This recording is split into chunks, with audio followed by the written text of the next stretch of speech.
Dans cette vidéo, nous allons vous donner plusieurs conseils sur le nettoyage et le traitement de toiture. Nous savons qu'il est absolument nécessaire de nettoyer et de traiter sa toiture, mais nous savons aussi qu'il existe plusieurs produits et plusieurs méthodes pour nettoyer une toiture. Alors avant de faire nettoyer sa toiture, on peut se poser la question, quelle est la bonne méthode et quel produit utiliser? Je vous répondrai que si cela est fait dans les règles de l'art, toutes les méthodes sont bonnes. Mais elles ne sont pas toutes applicables pour chaque toiture. Il faut vraiment voir au cas par cas. Et c'est justement ce que nous allons vous montrer dans cette vidéo. Nous allons vous montrer 3 méthodes qui correspondent à 3 niveaux de saleté différents. Ici par exemple, nous avons une toiture qui n'est pas tellement attaquée par la mousse et où il ne serait pas nécessaire de faire un Karcher. Alors on a plusieurs sortes de mousse et de champignons sur une toiture. Par exemple, ces mousses-là sont les plus faciles à enlever, mais sont peut-être les plus dangereuses pour votre tuile. Pourquoi? Puisque ces mousses-là se forment toujours entre deux tuiles. En hiver, avec l'eau et le froid, ça gèle et ça casse les canaux des tuiles. C'est pour ça qu'on retrouve souvent dans les canaux comme ça des tuiles cassées dans les angles. C'est à cause de ce genre de mousse. On a ensuite ce genre de petits champignons qui sont plus difficiles à enlever en nettoyage. Ces champignons-là, ils vont pas causer la casse d'une tuile, mais c'est vraiment ça qui accélère le vieillissement de la tuile et qui rend une tuile poreuse, quoi.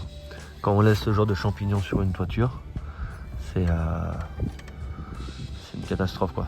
C'est vraiment, ça accélère vraiment beaucoup le vieillissement de la tuile.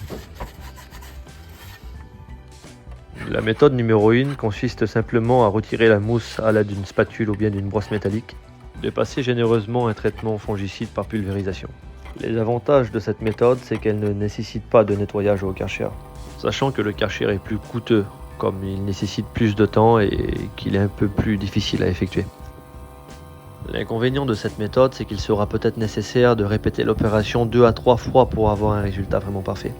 Je vous conseille d'attendre une dizaine de jours entre chaque pulvérisation. Sur cette couverture en tuile, on a utilisé la méthode numéro 2. Car il n'était pas nécessaire de brosser les tuiles car il n'y avait pas beaucoup de mousse dessus. Il n'était pas non plus nécessaire de brosser les canaux des tuiles car ils n'étaient pas chargés de verre de gris. On a simplement pu pulvériser le traitement fongicide. On a ensuite passé le Karcher. Et puis finalement, le traitement hydrofuge. Alors sur cette toiture-là, on a utilisé le même procédé que la toiture précédente, c'est-à-dire la méthode numéro 2. Pulvérisation du fongicide, nettoyage à haute pression. Ensuite, recherche de fuite, c'est-à-dire qu'on a détuilé à certains endroits pour remplacer les tuiles qui étaient cassées. Et puis finalement, le traitement hydrofuge. On a utilisé ici un hydrofuge brillant. Je trouve que esthétiquement, le résultat n'est pas mal du tout.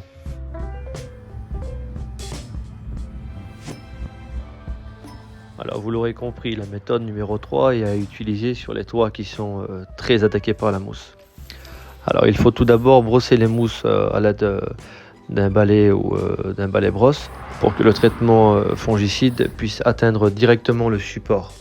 Imaginez, si on vaporiserait directement le traitement fongicide sur un toit avec tellement de mousse, ça serait la mousse qui absorberait tout le traitement fongicide et ne pourrait pas bien faire son boulot et détruire les champignons jusqu'à la racine. Pour ce chantier, nous avons utilisé un DALEP ultra concentré.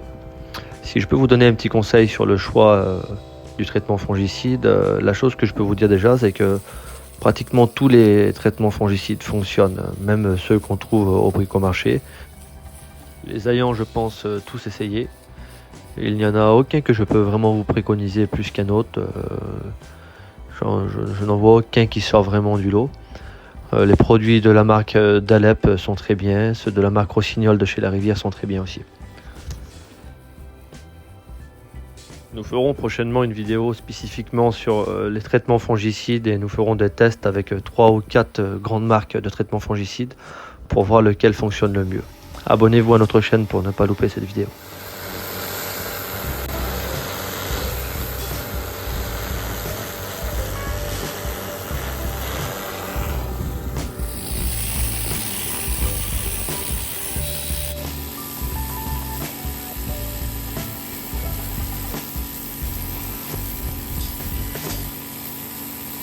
Quand on passe le Karcher sur un toit, il arrive souvent que des tuiles cassent, et particulièrement sur les toits en tuiles plates.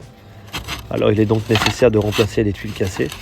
Je vous conseille de les remplacer avant de passer le traitement hydrofuge, car les toits peuvent être plus glissants après le traitement hydrofuge. Nous utilisons un Dalep 2100 qui est un traitement fongicide et hydrofuge, et nous y ajoutons un Dalep D21 qui est un hydrofuge pur. On le met en complément pour avoir un pouvoir hydrofugeant plus efficace. Comme vous l'avez constaté, la méthode numéro 3 s'effectue en 5 étapes.